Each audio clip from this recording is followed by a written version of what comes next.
cycle di dalam tubuh.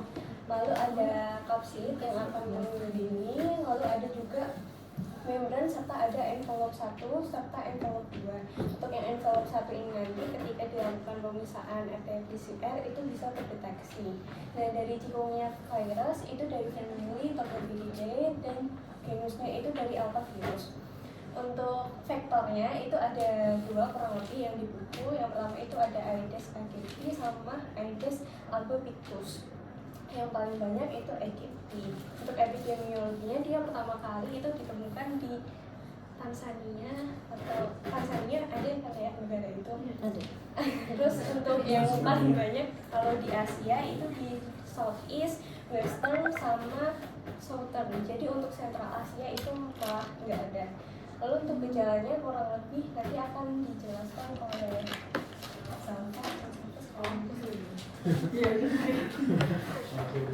Untuk gejalanya itu yang pasti demam karena dia infeksi, jadi pasti keluhan utamanya itu antara demam sama nyeri sendi berat. Jadi biasanya tuh nyerinya tuh udah berat banget, bahkan sebagian besar pasiennya tuh udah nggak bisa jalan, hampir lumpuh gitu. Nah, terus dia juga ada menggigil, sakit kepala, fotofobia juga, kehilangan nafsu makan, mual, nyeri perut, poliarteritis migrasi. Jadi poliarteritis migrasi itu nyerinya tuh di sendi-sendi kecil kayak misalnya di jari, di pergelangan kaki, tapi pindah-pindah. Jadi misalnya hari ini di jari, besok di pergelangan kaki gitu ganti-gantian. Nah, terus ada ruam juga, merah-merah, bintik-bintik merah, sama pengelupasan kulit. Nah, untuk klasifikasinya tuh ada yang akut sama kronik. Kalau akut itu dia ada yang fase febris, itu kurang dari 7 hari ke bawah. Terus fase artritis itu udah mulai nyeri-nyeri sendi, itu udah sampai 2 minggu. Subakut itu udah 2 minggu sampai 3 bulan, dan kronik itu lebih dari 3 bulan. Terus diagnosisnya itu biasanya pakai PCR kalau misalnya masih kurang dari 7 hari, ada yang bilang 3 sampai 4 hari juga. Nah, itu buat ngedeteksi si antigen si S1 ini. Nah, itu dia juga bisa ngedeteksi MS1 yang sama kayak dengue kayak gitu. Nah, terus kalau misalnya udah lebih dari 7 hari itu dia pakai serologi, bisa ELISA atau IVA test itu buat ngedeteksi IgG atau IgM-nya dari si antibody si chikungunya ini. Nah, buat komplikasinya itu sendiri dia artritis kronis, jadi demamnya udah sembuh tapi masih ada nyeri-nyeri sendi. Kebetulan mama saya tuh suspek chikungunya udah hampir 2 bulan dan sampai sekarang belum bisa jalan dengan normal. Nah, terus habis itu ada juga iridosiklitis itu di iris, terus habis itu juga ada retinitis di mata. Jadi biasanya tuh dia nyerang ke mata, tapi iridosiklitis sama retinitis ini bisa sembuh dengan sendirinya. Nah, kalau artritis kronis itu biasanya bisa berbulan-bulan kayak gitu. Nah, terus prognosisnya sebenarnya buat dia sangat sedikit menyebabkan kematian. Jadi buat aktivitasnya dia dubiat bonam, terus fungsionalnya dia dubiat malam karena dia mengganggu aktivitas sehari-hari banget gitu, karena dia ganggu sendi-sendi itu. Dan ada kalau sanasionalnya atau kesembuhannya dia juga dubiat bonam. Nah, terus kalau tata laksananya, jadi ini sebenarnya self-limiting. Kalau imunnya bagus tuh bisa sembuh dengan sendirinya. Nah, terus kalau antivirus sendiri buat chikungunya ini nggak ada, jadi nggak ada pengobatan apa sih simptom? Kuratifnya itu nggak ada. Nah, kalau jadi yang diobatin di chikungunya ini karena dia self-limiting adalah simptomatiknya, demamnya tadi pakai paracetamol misalnya. Nyerinya itu kalau misalnya nyerinya bisa pakai NSAID, kalau misalnya udah hebat banget dia bisa pakai bisa sampai ke opioid, tramadol gitu misalnya, itu juga bisa. Terus rehidrasinya dia nggak diinfus kayak dengue ya, karena dia tuh jarang nyebabin dehidrasi yang parah gitu. Jadi cukup edukasi minum yang cukup gitu, sama istirahat yang cukup dah gitu. Terus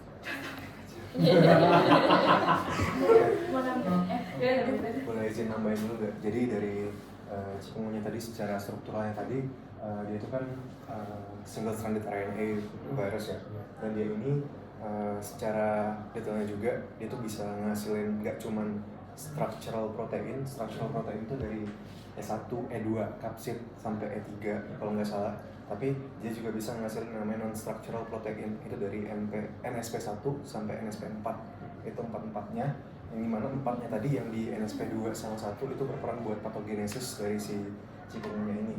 Terus juga dia itu sifat virusnya itu sendiri, dia sifatnya aritrogenik, dia suka ke sendi, makanya specifically gejala yang umumnya pasien alami selain demam itu tadi adalah gejala berupa nyeri pada sendi, nyeri otot gitu.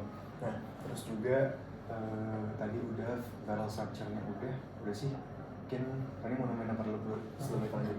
Mau nambahin tata laksana Boleh. atau mau apa dulu? Apa kok? Sebenarnya ini open diskusi aja ya, karena kan kita tahu vektornya itu Aedes aegypti, dimana si Aedes ini bisa aja kemungkinan dia membawa virus dari DBT juga kan. Nah, takutnya kalau misal tata laksana itu dikasih si NSAID, ternyata dia nggak cuma si chikungunya virus, jadi si Aedesnya juga membawa si DBT, jadi bisa jadi ini nggak sih komplikasi dan sebagainya. Mungkin open diskusi nanti aja. Mau nanya tapi gak bisa menjawab yang tadi. Mau nanya doang aja karena buat meluruskan itu yang ini Zalpa ya, yang Zalpa tulis itu gennya S1 Antigen yang satu, gennya NSP1. oh itu dicoret. Iya. Oh tapi beneran N1 Bisa NSP1, bisa S1 yang kedeteksi. Tapi majority of yang viral antigen yang kedetektor itu S1 kalau buat di PCR biasanya. bener setuju Rani, bingung buat bedain sama DBT. Iya. Lanjut. Lanjut Patah. Oke. Jadi buat pathophysiology Berat udah hati. sebenarnya simpel banget guys, sama banget kayak penyakit-penyakit yang lainnya. Ini kan cuma kayak digigit nyamuk tek masuk gitu dan kayak dia injeksi. Jadi pertama initial targetnya itu kan ada di kulit. Jadi kulit kan kalau misalnya kita circle back ke DMS lagi, ada sel-sel keratinosit, terus juga fibroblast dan lain sebagainya. Terus juga ada resident makrofag yang ada di kulit, terus juga di endotelial juga di lapisan kulit. Secara histologisnya juga kan banyak pembuluh darah dan segala macam, dan ada endotel kan pastinya di pembuluh darah tadi.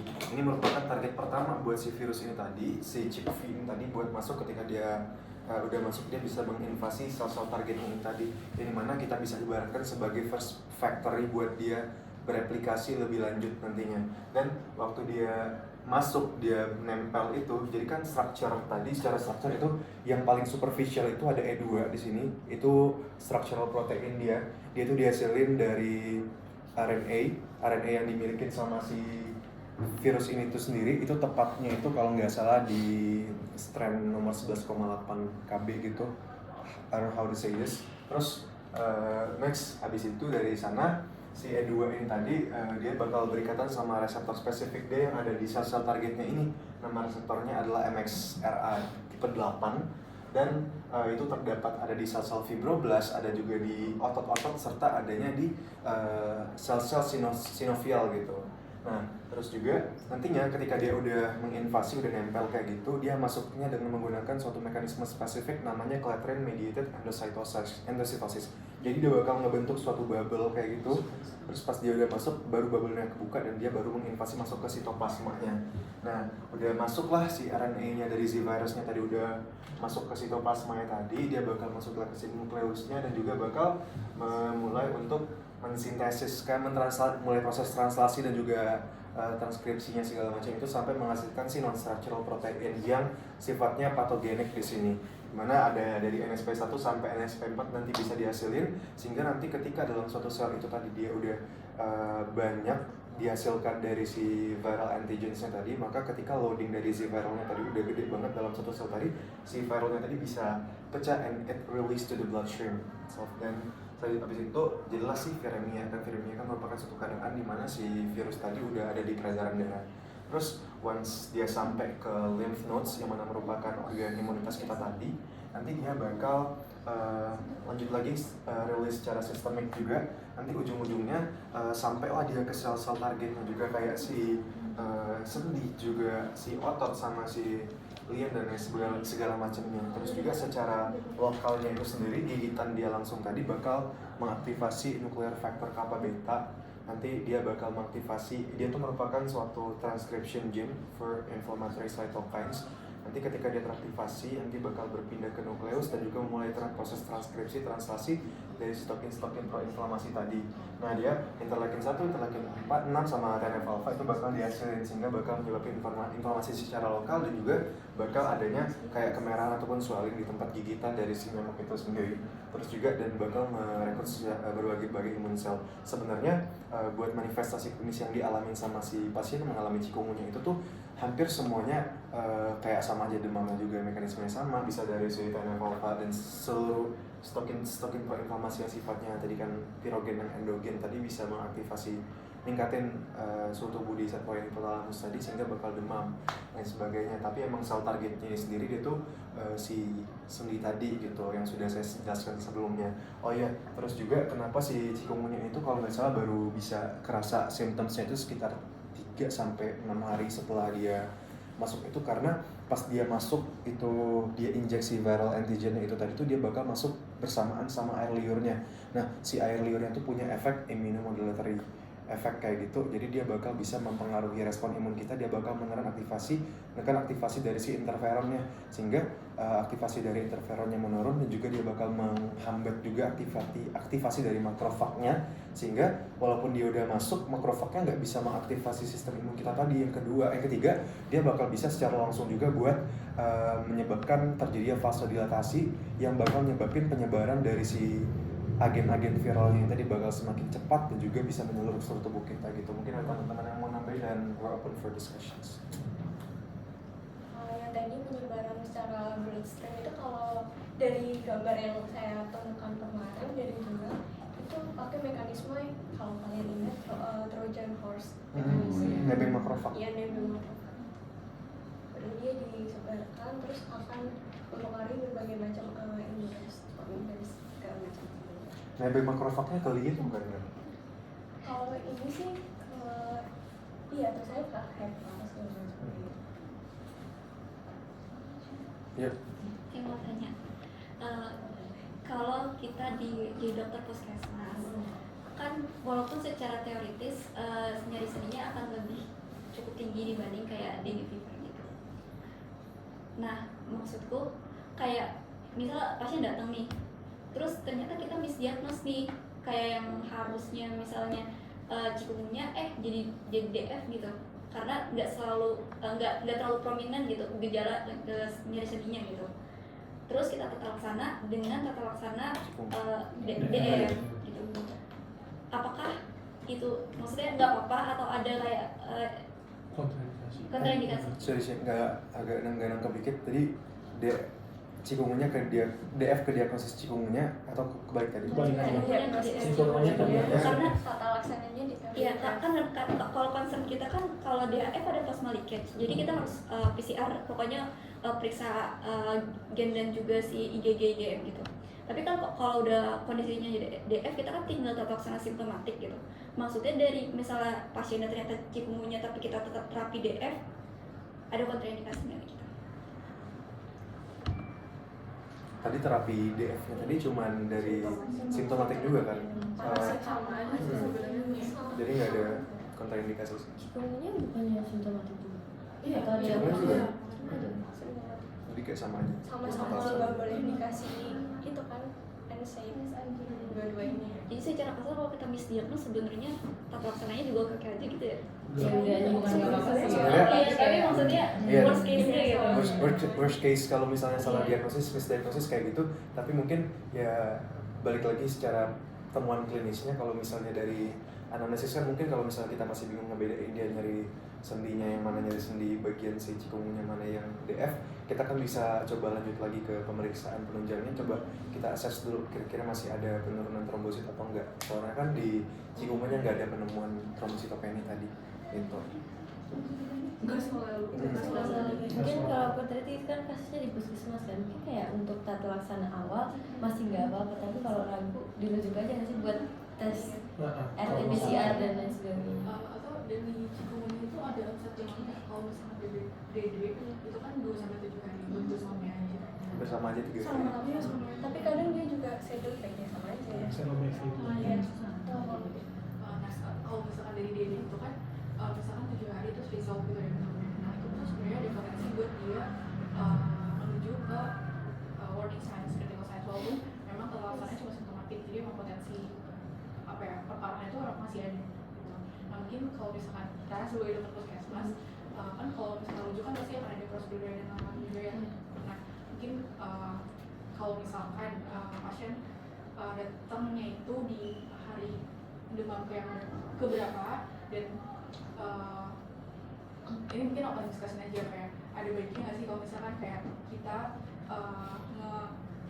nge-program si pasien itu buat kontrol lagi di hari demamnya itu di 7-8, karena kalau misalnya secara patofisial di dengue-nya dia itu di hari 7-8, dari 7-8 itu kayak paling paling berpotensi untuk mengarah ke terlihatnya si plasmodium itu secara gejala gitu. Kayaknya balik lagi tergantung fasilitas dari puskesmasnya ya. Kalau misal kok ketawa sih? Maksudnya kalau puskesmas yang bener-bener dokternya cuma satu, itu biasanya langsung dirujuk, jadi tata laksana dan segala macamnya itu dari rumah sakit. Tapi kalau mungkin puskesmas yang emang sudah terfasilitasi, sudah ada cek laboratorium dan segala macamnya, sudah ada rawat inap, mungkin langsung dirawat inap di puskesmas tersebut juga bisa. Sebenarnya pengen nanya juga deh, sebenarnya kalau nggak salah complete blood count di puskesmas kayaknya udah bisa deh sekarang. Jadi kayak tapi yang puskesmas yang kota bagus. kota, enggak kayak gue kayaknya pernah nemu juga yang nggak di kota, tapi masih bisa.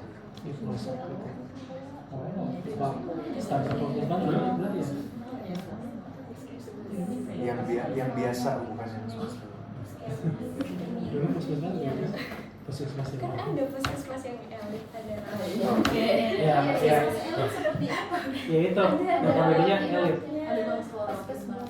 iya puskesmas ada yang buat melahirkannya gitu. Kayak gitu nggak sih? Oh nggak ya? Ada yang nggak ada Itu yang nggak umumnya deh. Itu nggak mungkin umum. itu puskesmas yang menuju ke rumah sakit tipe A atau C. Iya, bisa. Oh iya, pengen open discussion juga. Tadi teman-teman yang DF Gang itu faktornya juga ini kan, juga RS juga kan. Nah, kira-kira is there any possibility kalau pas dia injeksi Cikungnya, si Cikvi tadi barengan juga nginjeknya sama si DBD gitu kan? Boleh nggak ya? Bisa Gua akan untuk kemungkinan ya. Coba kalau dengue itu kan sering banget serotype baru itu kan. Double kill gitu. Karena transmis diagnosis. Iya. Iya bisa. Karena gejalanya juga sama-sama agak nyeri, jadi mungkin barengan sama dia. Mungkin buat merucutin tuh yang si ruamnya ini kalau cikungunya tuh cenderung gatal. Kalau deaktif kan nggak gatal ya. Bintik merah. Gatal tapi kalau udah recovery Kalau kritis kan merah. Dia ruang kulitnya kayak likely attack atau gimana sih? kalau gede. Cikungunya gimana? Si Cikung nggak tek ya? Kalau di anak-anak dia bisa 50-50-an, bisa teki Sama Tapi dia anak kan. Cikungunya sama dia tuh ada biasa, Perbedaan. kayak ruang biasa.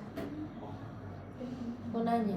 Cikungunya sama DBD itu ada endemik nggak sih? Kalau malaria kan ada lokasi-lokasi yang endemik kan. Ada nggak sih kalau dua ini tuh? Si DBD bahkan Pondok Labu juga endemik buat. Iya, kayak semua Indo semua ada.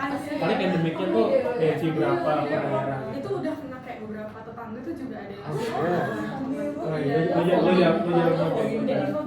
Iya. udah. Tapi kayak ya udah. Check out ke Lampung nggak?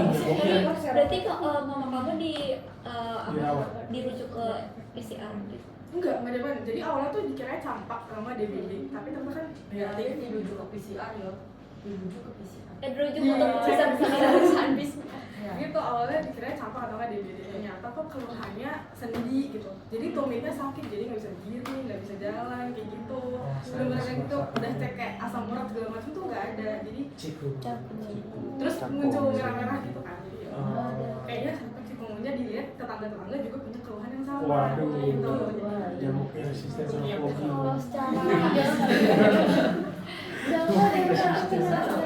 Kalau foggingnya sama, Infokan lokasi. Udah. apa yang dia harus? Aduh. serem banget. Udah ya, mana? Sama kan? Sama. Wah. Kalau secara lokasi ada nggak sih kasnya kalau dari yang jadi itu kayaknya enggak juga. Karena Itu nggak bisa masuk kas ini. Bener-bener faktornya dua-duanya ke bawah. Ada nggak pasien yang kayak gitu kan? Belum cari sih infection. Jadi multi. Makanya tadi aku nanya endemik, siapa tahu kalau daerah ini mungkin dia cuma dengue doang, ini cikungunya doang. Oh iya, limfositas biru nggak? Enggak nemu sih. Nggak nemu. Berarti itu yang benar. Di bawah itu ada Ada lagi teman-teman yang mau ditanyakan? mau ini diskusiin yang rasnya tadi, ada nggak sih kayak lokasi spesifik dari dengue Enggak. atau ya udah di mana aja? Kalau sebaca aku sentian gitu di Apa? bawah, kalau sebaca aku di bawah 2 mm. Di bawah di mata Enggak, ini. maksudnya Masuk lokasi nggak sih. sih? Kalau yang di apa torak itu apa ya? Yang predileksi. campak ya gitu. Kalau di Resource. DBD di mana aja Nggak bisa? nggak spesifik sih. Jadi di mana aja bisa. Jadi Tapi pengen nanya Zalfa, mama kamu tuh kira-kira bentuk lukanya kayak gimana? Kayak campak. ada Kayak campak. Jadi Berarti nggak ada teki dong? awalnya tuh dikira malah campak gitu. Ternyata bukan campak juga. Berarti ada bengkaknya juga? Bengkaknya enggak.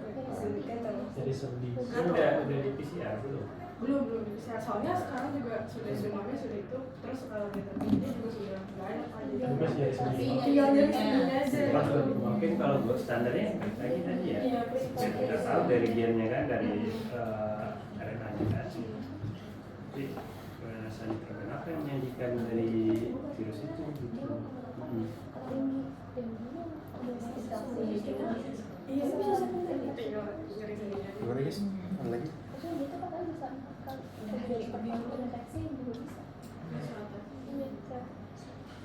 Oke. Oke, kalau Oke, kalau udah selesai, sekian dari kami. Assalamualaikum warahmatullahi wabarakatuh.